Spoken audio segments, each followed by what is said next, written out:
दोस्तों, PM Modi France के 2 दिन के दौरे पर थे। वहां से अब वापस भी लौट गए हैं।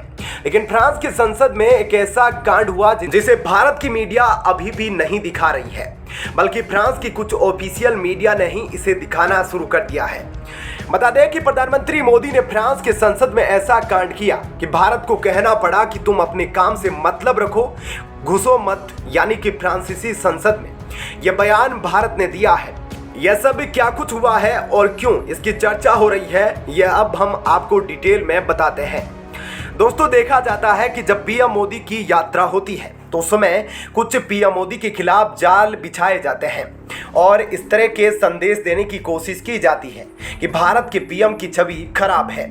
जैसे कि जब पीएम मोदी अमेरिका जाने वाले थे, उससे पहले राहुल गांधी 10 दिन की यात्रा पर अमेरिका पहुंच गए थे और घूम घूम कर प्रधानमंत्री मोदी के खिलाफ उन्होंने कई चीजें की थी।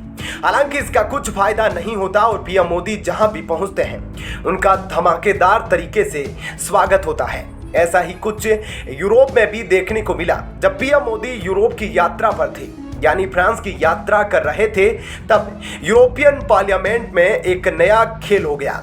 यूरोपियन पार्लियामेंट में अचानक से मणिपुर की बात होने लगी और हैरानी की बात यह है कि अचानक से जब सत्र चल रहा था यूरोपियन यूनियन का, तो 6 सांसदों ने अचानक से एक प्रस्ताव ला दिया और इन्होंने इस प्रस्ताव में यह बोला कि हमें मणिपुर को लेकर बातचीत करनी है।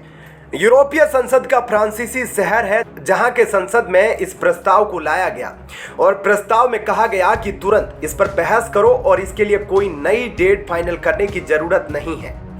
थोड़ा आपको इसके बारे में बता दें कि मणिपुर में 2 जातीय समूहों के बीच में रिजर्वेशन को लेकर समस्या खड़ी हुई है। लेकिन वहां के सीएम का कहना है कि सिर्फ रिजर्वेशन ही एक मुद्दा नहीं। ऐसे में इतना बड़ा प्रदर्शन कि मणिपुर जलने लगा। जगह जगह पर प्रदर्शनकारी हिंसा पर उतारू हो गए। ऐसा तो नहीं होना चाहिए। और आपको बता दें कि मणिपुर में ज्यादातर हिंदू बहुसंख्यक है और ईसाई अल्पसंख्यक। इनके बीच में झगड़े हुए और झड़पों में 130 से ज्यादा लोग मारे गए।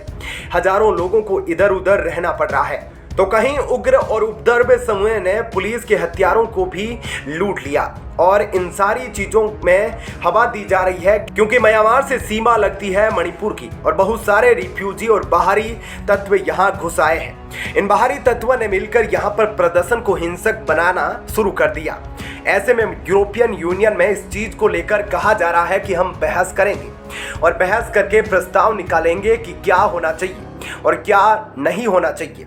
अब मणिपुर का मामला भारत का मामला है और भारत का मामला कहां डिस्कस होगा? यूरोपियन यूनियन की पार्लियामेंट में। ऐसे में यह सुनने में काफी अजीब लग रहा है। दोस्तों, यही बात भारत में भी यूरोपियन यूनियन ने साफ साफ कह दी है। देखो, यह हमारा आंतरिक मामला है और वैसे भी फ्रांस को सबसे पहले अपना घर संभालना चाहिए। यूरोपीय देशों को अपना घर संभालना चाहिए क्योंकि उनके अपने घर में ही आग लगी हुई है और वे अपने घर को संभालने के बजाय दुनिया के चक्कर में पड़े हैं। और यही सब चीजें इस वक्त यूरोपीय संसद में भी देखने को मिल रही है। एक तरफ फ्रांस खुद समस्याओं से जूझ रहा है और फ्रांस की तो पहले खुद की समस्याओं को दूर करना चाहिए, फिर भारत की समस्याओं के बारे में सोच विचार करना चाहिए। तो दोस्तों, ऐसे में इस खबर के बारे में आपकी क्या राय है, हमें कमेंट करके जरूर बताएं। और अब आपको बताते हैं ऐसी ही एक और बड़ी खबर। दोस्तों, इधर पीएम मोदी फ्रांस दौरे पर है, लेकिन पाकिस्तान में कुछ ऐसा हुआ है कि अब हिंदुओं में बगावत शुरू हो गई है। हिंदू अब सड़कों पर उतर चुके हैं, ऐसा कुछ कर रहे हैं जिससे वहां की सरकार डर चुकी है। अभी हाल ही में पाकिस्तान की सीमा जो कि मुस्लिम थी, वह भारत आकर कैसे हिंदू लड़के से शादी की, आप सब लोगों ने देखा। उसके बाद जब वहां पर हिंदुओं को टॉर्चर किया जा रहा था और उसके अलावा और भी कुछ घटनाएं हुई है, जिसके बाद हिंदू लोग सड़क पर आ गए हैं। पाकिस्तान के जो हिंदू हैं, बता दें कि दोस्तों, पाकिस्तान में लगातार हिंदुओं पर जुल्म बढ़ते जा रहे हैं। पाकिस्तान के सिंध प्रांत में स्थित नवाब शाह इलाके में एक 16 साल की हिंदू लड़की का अपहरण कर लिया गया, जिसके बाद इस हिंदू लड़की का पहले जबरदस्ती धर्म परिवर्तन करवाया गया और फिर उसके बाद एक मुस्लिम युवक से इसकी शादी करवा दी गई, जिस वजह से वहां के हिंदू काफी भड़क गए हैं और वो पाकिस्तान के पूर्व प्रधानमंत्री इमरान खान के घर के बाहर धरने प्रदर्शन पर बैठ गए हैं। पूरे इलाकों में खौफ का माहौल है। दोस्तों इस मामले में विरोध कर रहे अल्पसंख्यक हिंदुओं का कहना है कि जल्द से जल्द अगुवाई की जाए और लड़की को मुक्त करवाया जाए। लेकिन दोस्तों हैरानी की बात तो यह है कि पुलिस ने बिना जांच किए सीधा ये बोल दिया कि लड़की अपनी मर्जी से भागी है, जिसके बाद ये मामला लगातार तूल पकड़ रहा है। लेकिन पाकिस्तान की सरकार लगातार इसे दबाने की कोशिश में लगी है। दोस्तों पाकिस्तान में हिंदू लड़कियों के जबरन अपहरण और धर्मांतरण के मामले सामने आते रहते हैं।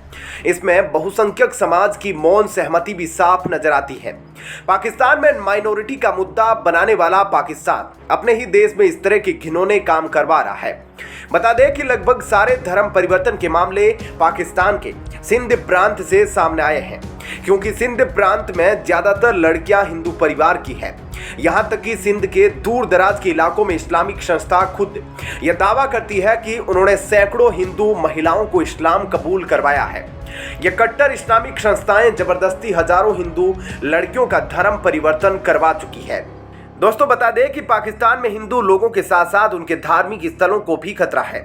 लगातार ऐसी घटनाएं सामने आती रहती है जब मंदिरों में तोड़फोड़ की जाती है, हिंदू देवी देवताओं का अपमान किया जाता है। पाकिस्तान के हिंदुओं पर हो रहे अत्याचार पर ना तो भारत का कोई बड़ा अधिकारी बोलता है और ना ही मुस्लिम देशों का सबसे बड़ा संगठन OIC। ऐसे में पाकिस्तान में मौजूद इन हिंदुओं का साथ देने वाला कोई नहीं है। आपको याद होगा दोस्तों कि हाल ही में बलूचिस्तान के जकरानी कबीले के कुछ कट्टरपंथियों ने भारत को धमकी दी थी और धमकी देते हुए इन आतंकियों ने कहा था कि अगर सीमा हैदर को पाकिस्तान नहीं भेजा गया तो ये लोग पाकिस्तान में रह रही हिंदू लड़कियों को नहीं छोड़ेंगे। इस दौरान उन्होंने एक वीडियो भी जारी किया और उस वीडियो में दिख रहा था कि ये आतंकवादी कह रहे थे कि हम पाकिस्तान की हिंदू लड़कियों के साथ गलत काम करेंगे और हम हिंदू लड़कियों का ऐसा हाल करेंगे जो किसी ने सोचा भी नहीं होगा। दोस्तों यह बात तो आप सब जानते हैं कि पाकिस्तान में पहले से ही हिंदू लड़कियां काफी असुरक्षित है, लेकिन अब इस धमकी के बाद उनकी जिंदगी पर खतरा और भी ज्यादा बढ़ गया है। और आज जो यह खबर आई है वह इस बात का सबूत है कि पाकिस्तान में मौजूद कट्टरपंथियों ने अब भी हिंदू लड़कियों पर जुल्म शुरू कर दिए हैं। उन्होंने जो हाल ही में धमकी दी थी वह अब सच साबित हो रही है। अब देखना यह होगा कि क्या भारत सरकार इस मामले पर कुछ कदम उठाती है या नहीं, क्योंकि बात हिंदुओं की है लेकिन यह पाकिस्तान में रहने वाले हिंदू है। तो ऐसे में भारत सरकार क्या इनके लिए कुछ करती है या नहीं, यह तो आगे पता चलेगा। तो दोस्तों इस खबर के बारे में आपकी क्या राय है, हमें कमेंट करके जरूर बताएं।